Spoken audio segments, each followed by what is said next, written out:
여러분 안녕하십니까? 더 코어 굿 매니지먼트 이완영 교수입니다. 오늘은 비즈니스와 관련돼서 인간에 대한 이야기를 좀 나눠보려고 그러는데요. 오늘 특별히 영화에 대한 내용과 함께 제가 읽었던 책의 귀중한 내용 중에 한 부분을 뽑아서 AI 시대 비즈니스에서 인간에 대한 이해를 함께 좀 그렇게 나눠보려고 합니다. 그래서 이 내용은 처음부터 스토리가 연결되기 때문에 중간에 끊지 말고 계속 이어서 끝까지 시청해 주시면 좋겠습니다. 오늘은 AI 시대라는 기술의 정점에서 우리가 놓치고 있는 인간의 본질, 다른 말로 표현하면 정서적 가치에 대한 이야기를 나누고자 합니다. 특별히 이 이해를 위해서 성경적인 내용을 조금 가미해서 연결해 나가도록 그렇게 하겠습니다. 영화를 하나 소개하는데요.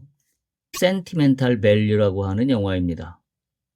제가 최근에 본 영화인데 오래도록 잔상이 남는 영화가 있어서 제가 이 내용으로 오늘 이 컨텐츠를 좀 구성해봤습니다. 이 영화는 노르웨이 영화인데요. 제78회 칸 영화제 심사위원 대상을 받았고 또 98회 아카데미 시상식에서 총 9개 부문 후보에 오른 요아킴 트리에라는 감독의 작품입니다. 이 내용은 이런 겁니다. 오래전 집을 떠났던 영화 감독인 구스타프라는 영화 속의 아버지가 어느 날 갑자기 집에 나타납니다. 근데 집에 나타났을 때 이 첫째 딸 노라라고 하는 딸은 배우가 이미 되어 있었는데요. 아버지가 이 딸에게 너를 위해 쓴 각본이라고 하면서 네가 이 영화의 주인공이 됐으면 좋겠다라고 갑자기 들어옵니다.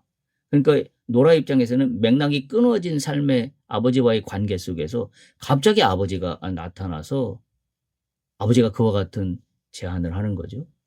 노라는 단숨에 거절합니다. 참 아버지와 딸이라는 관계가 어쩌면 굉장히 쉬운 관계이지만 한편으로는 굉장히 어려운 관계이기도 합니다. 우리 가족 관계에서 모든 사람들이 대부분 겪고 있는 그와 같은 어려운 문제이기도 하는데요. 마음에 든다고 헤어질 수도 없고 그렇다고 헤어지자니 또 어렵고 하는 그와 같은 여러 가지 관계 속에서 어쨌든 영화 속에서 노라라는 여주인공은 아버지와의 관계에서 상처만 남아있는 그와 같은 관계입니다. 특별히 노라는 배우로서 총망받고 있었는데 이 배우가 영화 속에서 무대에 설 때 엄청난 불안감과 공포감에 휩싸여서 막 옷을 찢는다든지 또는 도망칠 정도로 막 괴성을 지른다든지 이와 같은 트라우마는 바로 어린 시절 아버지가 떠남으로 말미암아 생긴 공백 속에서 만들어진 노라의 안타까운 인생 이야기인데요. 이 영화에서 중요한 배경으로 등장하는 가장 대표적인 장면이 있다면 보시는 바와 같이 이 집입니다. 이들의 가문 대대로 살아왔던 집인데요. 이 집이 영화에서 어떤 의미를 주냐면 단순한 집은 사람이 살아가는 집이 아니라 그 안에 있는 모든 사물 하나하나까지도 다 주인공, 가족 한 사람 한 사람의 정서적인 가치가 배어 있다. 남들이 볼 때는 별거 아닌 것 같은 물건이지만 굉장히 큰 의미를 담고 있는 물건들이 있잖아요. 바로 그런 것들을 총체적으로 포함하고 있는 것이 집이라는 것을 이 영화는 표현하고 있고 그런 집과 이 주인공 한 사람 한 사람과의 관계가 그래서 특별하다. 바로 정서적인 가치가 이 집안에 모두가 연결되어 있다. 그와 같은 의미를 던져주고 있는 내용입니다. 자, 그런데 노라의 이야기를 본다면 우리가 성경적인 관점으로 본다면 제일 먼저 해야 될 것은 화해입니다. 왜냐하면 형제와 화목하고 화해를 하지 않으면 그 다음 단계는 아무 의미가 없다고 가르칩니다. 노라가 아버지와의 관계 속에서 영화를 하든 안 하든 그의 인생의 트라우마를 겪고 있는 모든 문제들로부터 빠져나오기 위해서는 바로 이 부분을 극복해야 하는 거지요. 진정한 창조와 회복이라는 것이 그래서 겉모양의 성공이 아니라 이 정서적인 가치를 갖고 있는 관계 속에서의 화해, 이거로부터 복원이 되고 회복되면 그다음 단계로 나갈 수 있다라는 강력한 메시지를 이 영화는 우리에게 던져주고 있습니다. 책을 하나 소개하겠는데요. 제가 읽었던 아주 굉장히 좀 울림을 주었던 책인데요. 책 제목이 You are not a gadget이라고 되어 있습니다. 당신은 가젯이 아닙니다. 다시 말해 인간은 가젯이 아니라는 건데요. 제론 레이니어라고 하는 분이 쓴 책인데요. 이 책 제목을 보는 순간 저는 가슴이 철렁했어요. 그냥 뭔 얘기인지 한눈에 들어오겠어요. AI 시대의 인간은 단순한 도구가 아니다. 부속품이 아니다. 인간이 단순한 데이터의 통로로 전락하는 반인간주의를 경고하고 있는 그와 같은 책입니다. 그래서 우리나라에는 이게 디지털 휴머니즘이라는 이름으로 책이 번역되어 나오기도 했는데요. 바로 분석되고 일반화될 수 없는 우리 고유의 경계인 엣지가 지워지고 있는 시대에 우리는 살고 있다라는 것을 경고하고 있는 책입니다.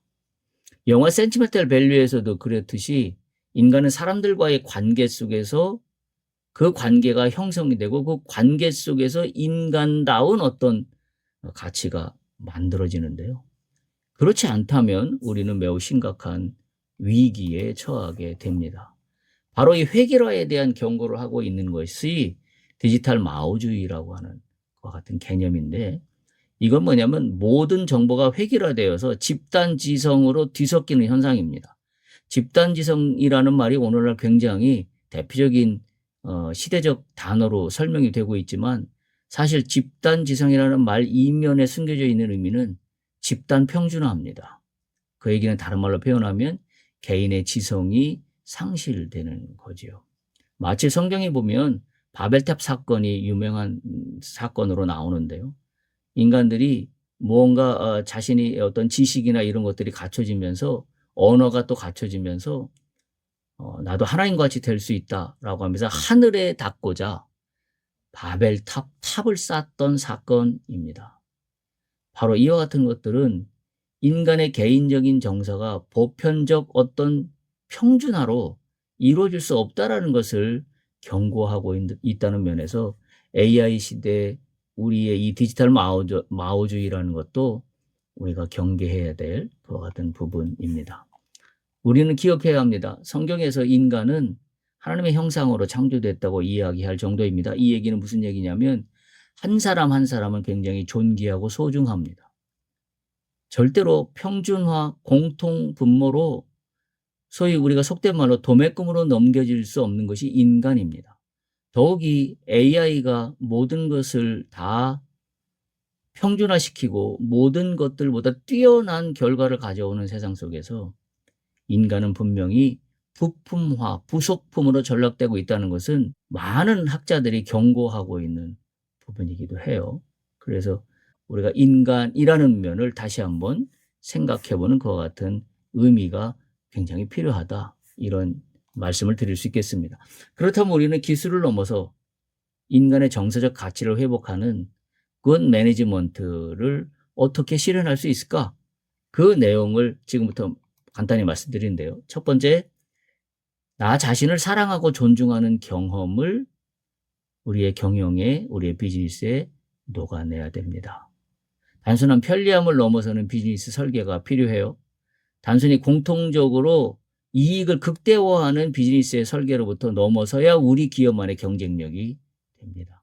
사용자 자신의 삶과 취향을 존중하고 정서적인 만족을 누리게 하라. 이것이 첫 번째 전략입니다. 성경에서 얘기하는 내 이웃을 네 자신처럼 사랑해라. 그것은 우리 기업 경영에서도 고객에 대한 동일한 적용의 말씀이다라고 생각이 됩니다.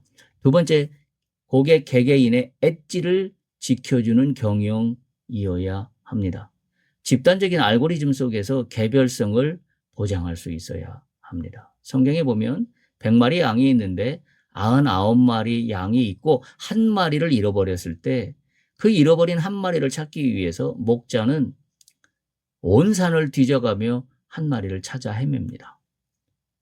그것은 오늘날 비즈니스 얘기하면 어떤 의미로 다가가냐면 고객 한 사람 한 사람이 소중하다. 우리가 99명의 고객으로부터 수익이 난다면 한 고객은 잃어버려도 된다라고 한다면 AI 시대 우리 기업의 경쟁력은 없습니다. 오히려 이 집단적 알고리즘 속에서 고객 한 사람의 개별성을 존중해 준다면 그것이 곧 우리 비즈니스의 경쟁력이 된다는 사실을 우리는 반드시 기억해야 합니다. 그리고 세 번째, 우리의 기술은 겸손해야만 합니다. 기술의 겸손을 담아야 합니다. 성경에 보면 무릇 자기를 높이는 자는 낮아지고 자기를 낮추는 자는 높아진다고 이야기하고 있는 것은 비단 성경의 이야기뿐만이 아니라 오늘 AI 기술을 접근하는 우리 모두의 태도가 오만해질 수 있다는 것에 대해서 우리는 경계해야 합니다. 최고의 기술적인 역량을 가졌다고 한다면 나는 굉장히 똑똑하다고 오만해질 수 있는데 그 오만의 뒷이면에 감추어진 것은 인간 한 사람 한 사람에 대한 정서적 가치를 무시할 수 있다라는 이야기도 돼요.